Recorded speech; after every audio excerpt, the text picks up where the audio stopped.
Ben Tiktikman, and this is my vlog about Facebook phishing. Facebook phishing. Step 2, create a phishing page. Go to the Facebook page and then right click on the page. You will see the option view source page. Click that. That's all. Now a new tab will open which contain a source code. Select all the stuff and paste in the notepad. Now open the notepad and press Ctrl F and type action. Okay. Step 4. You will have to find the text which looks this the Step 5. Delete all the text written in the red color and instead it write post PHP, then it will look like action post.php. Step 6. Now save it your desktop with the name index.html. Now index.html, remember, now your phishing page is ready.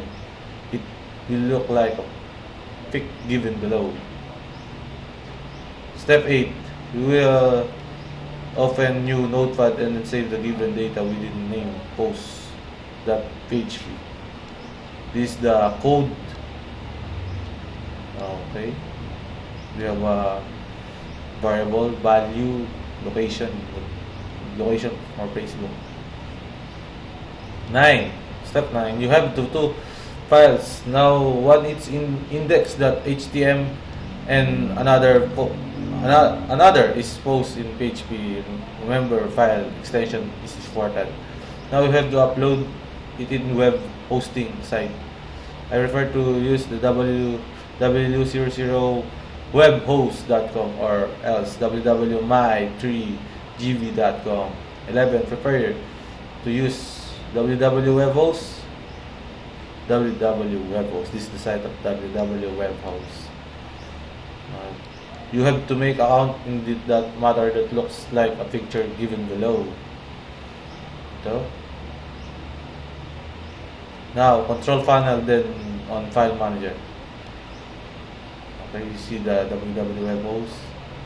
Now delete the file name, default PHP. After that, upload two files, index.html and post.php by one. 16. Now it's the last step. Click on the of index.html. It will look same as Facebook. Okay, that's all. Thank you.